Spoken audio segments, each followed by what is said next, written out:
What's going on, guys? Meteorologist Jonathan Kegges back with you. We have made it to Friday, and boy, we're going to be talking about some comfortable weather. If you've been with us for the last couple of days, we have been alluding to some big changes.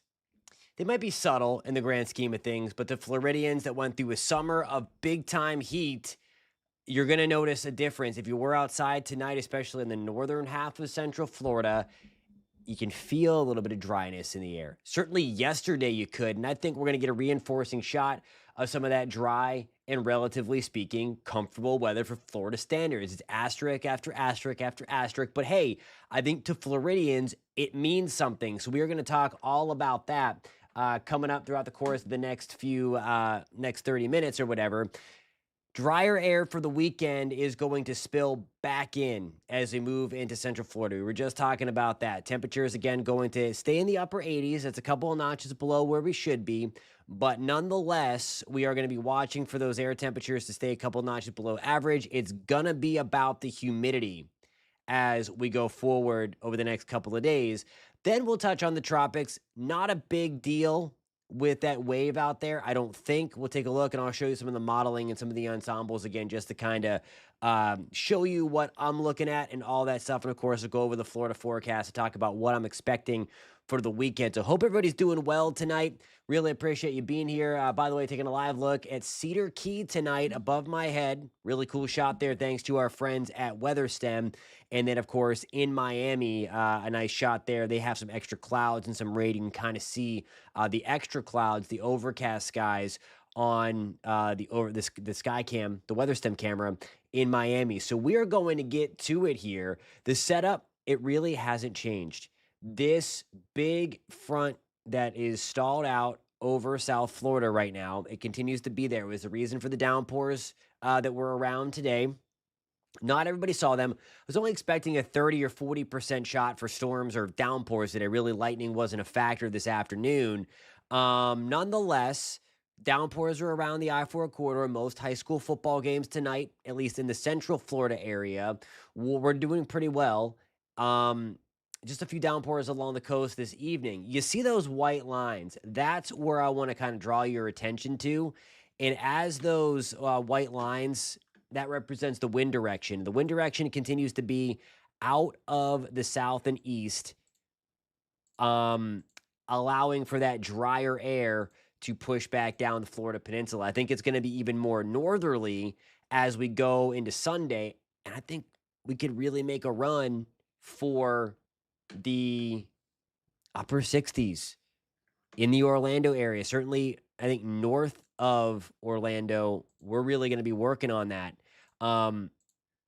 over the next 24 to 48 hours. That's something I'm watching. Okay, so in terms of the rain chances this weekend, I don't think they're all that high. The best opportunity, though, for some rain will be right along the coast. So here we go. This is going to be later on tonight, or where we stand right now anyway. It starts at 9 o'clock. So I'm going to take this into the future.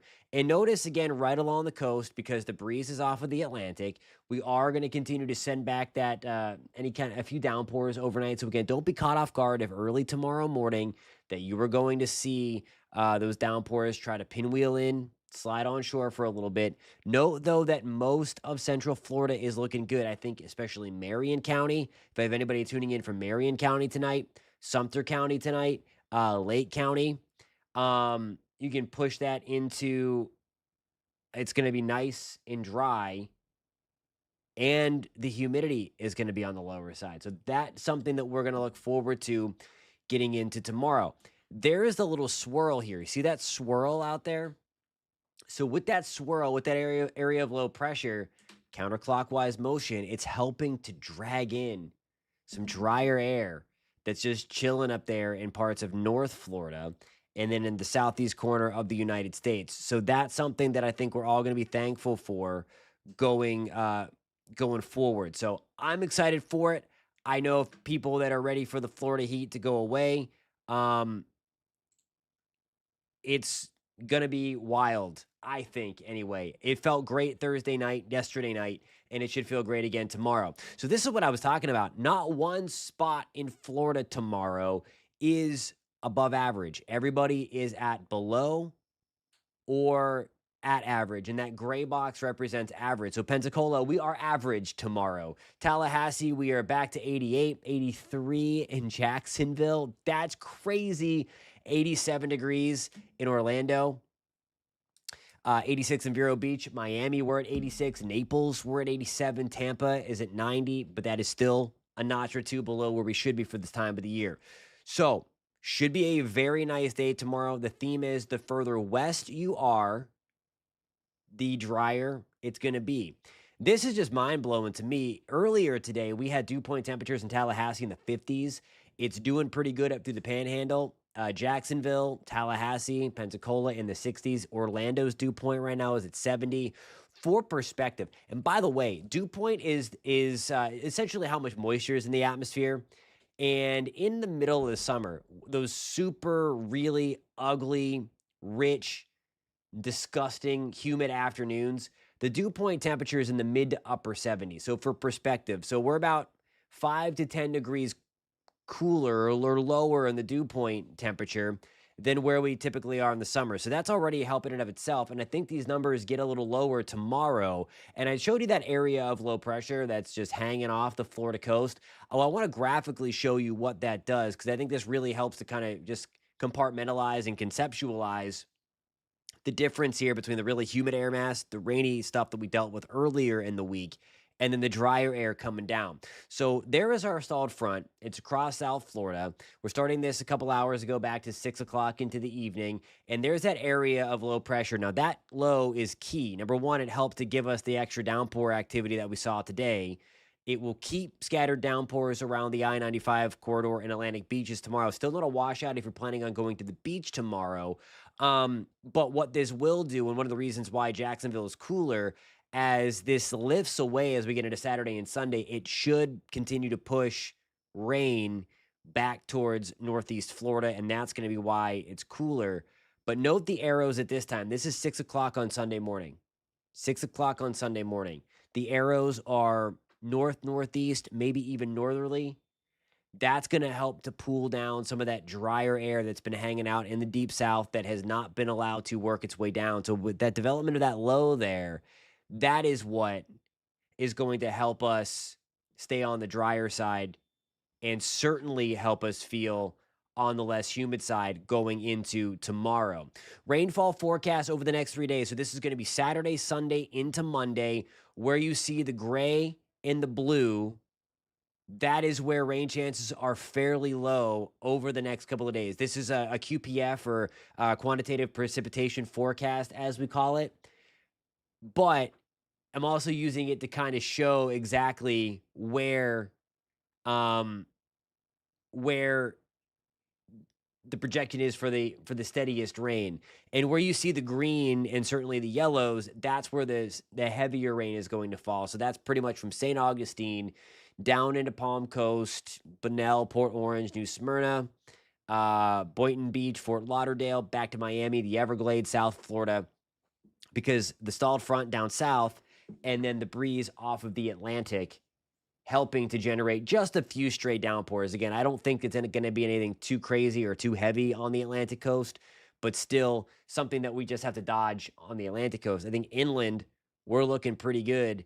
The weather should be fantastic. Say if you're in the Orlando area and points west, not only for Saturday, not only for Sunday, but really continuing into Monday, Tuesday, and Wednesday. High temperatures in the 80s, rain chances only at about 20%. I think a quick hitting downpour is the extent of any kind of rainfall that we see for right from the I-4 corridor and points to the west.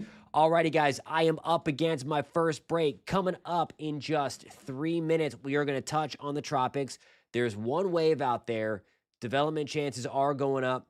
We're going to break down some of the latest models on where this thing could go and if it could even develop. Again, that's coming up in just about 3 minutes.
Alrighty, guys, welcome back to News 6 Weather Live. We are here every Monday through Friday at 9:30. I don't have the comment generator up tonight. I should have mentioned that at the start, so I can't see anybody's comments if you guys are posting. We're going to get back to that on Monday. Normally, this is a pretty interactive, and we take comments and questions and all that stuff. So we're going to get back to that on Monday. Should have mentioned that at the top of the show. But we had some technical difficulties and some issues. If you were here last night, you know all about that. But nonetheless, we are going to hop right back into the tropical outlook now, the second part of the show. And it's this wave that we are watching. I don't think it's anything to be too concerned with. You see this blob of thunderstorms rolling off of Africa. This orange area, and it's been upgraded to a medium chance for development here. That orange area, that is exactly where the Hurricane Center gives its possibility or probability for development over the next few days. And over the next 7 days, there's a 40% shot for tropical development northeast of the Caribbean. I do not think this is going to threaten the United States in any way, shape, or form. I personally think modeling has been too aggressive on it. Again, we've seen this story before. There's just something going on in the main development region of the Atlantic. We're at the peak of hurricane season. I mean, we've highlighted that. We talked at length about why I believe that these storms can't develop. Again, all of that is good. The stability is a factor for sure. The instability is super low. We have wind shear out there. There's sinking air. There's dry air. There's a lot of factors. The main one, though, has got to be the stability factor, and that is low. I showed you those graphs last week. I actually still have that pulled up from the other day. This isn't current, but we're same kind of deal. That circled area, the blue squiggly line, that's the stability of the Atlantic, and the gray line embedded in all the other gray, that's average. So we've been way below average in the stability department. And until we start to see that increase, I just don't think the basin is going to be able to support anything going forward. This is going to be the Euro data. This is the European ensembles. A lot of lines. A few of them want to keep it south towards the Lesser Antilles. I think this is more likely to curve and get up and out of here and leave all land alone. But that's one model solution. I actually still think that's a secondary wave. So let me actually bring that back just a little. Yep, so the first wave 100% misses. Another wave comes back and rides low. That was that juicy one right back here. Second wave. The one thing that's starting to show up now on the European ensembles, the GFS was a little aggressive. Its ensembles was something in the Western Caribbean. The European on board with that a little more, and that's what you're looking for. We don't want to see, but when the GFS starts to suggest something in the Western Caribbean or Southern Gulf, early season or late season, you take it with a grain of salt first because it's a little too aggressive. It's a little too fast with development in that region. So you certainly watch it, you be mindful of it because it's the season where you start to watch the Central American gyre again in the Western Caribbean and the Southern Gulf. But until I get another model online, I'm not going to put stock in anything. Now that we have some European ensembles, it adds a little more credibility to a potential development region. This is still way out there. This is the 21st to the 22nd, which does put us in line with what we said weeks ago, that the second or third week of September, that's when we would start to see the uptick in tropical activity. We'll see what happens if it continues to favor that. There are the GFS ensembles, and you clearly see there are lines down there. So it is still on board with some kind of development down in the Western Caribbean the third week of September. But with that wave, it lifts it north or kills it altogether. So again, we're still doing good on that department. And then this is the Google DeepMind, the AI model that did really well with the last disturbance. It killed it. All of its members killed it before it got to the islands. And that ended up being 1,000,000% correct. So this one does have a few of those riding on the lower side. So it has my attention still. Obviously, I'm never taking the eye off the ball going forward here. But Most of the members of the Google DeepMind do lift it up and take it out of here, and all of the GFS and European ensembles also take it west and lift it up. Remember, this is falling in that same zone that I showed you. I showed you this on Tuesday or Wednesday because we had the storms out on Tuesday, but this is what the Climate Prediction Center did, and they did highlight this area for the 17th to the 23rd, and I showed you the modeling went out to the 21st. So they highlighted that area for possible tropical development, albeit less than 40%. Still, you have climatology, and eventually we're going to have that forcing mechanism to help get thunderstorms going. So that's always the area. Like, we've been doing great so far this season. Let's not trip at the finish line here with any kind of development down there. But that's obviously always the biggest concern this time of the year, as we round out the last, the third week of September, the fourth week of September, and getting into October. We're watching this part of the world for any potential tropical development. Alrighty, guys, I am up against my other break, my second break of the show. I'll be back in just 3 minutes, and we are going to take a look at more weather going forward. Thanks so much for being here, guys. On a Friday night, 9:30. Again, apologies for the comments. I normally bring every comment over that I can and say hey and have a conversation and stuff. That's going to resume again on Monday. Just want to throw that out of then. There we have a lot of loyal friends that we talk to on the channel, and we'll get that going again on Monday. That's whatever the date that is, the 14th, 13th, 14th, 15th, the 15th. Yeah, Monday. Alrighty, guys, we'll see you in 3 minutes.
Alrighty, guys, I logged into the chat. I did see there's some comments there. Melissa, what is it, my friend? You can ask away. I have a couple of minutes to talk about that.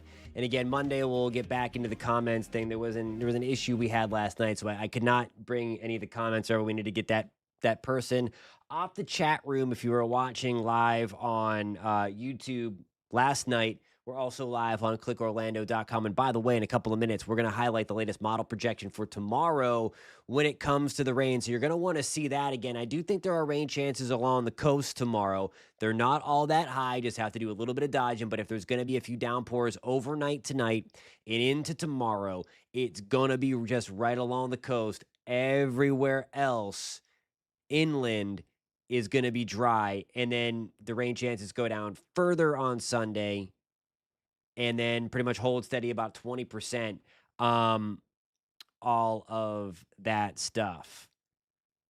So won't be able to talk about that, Melissa.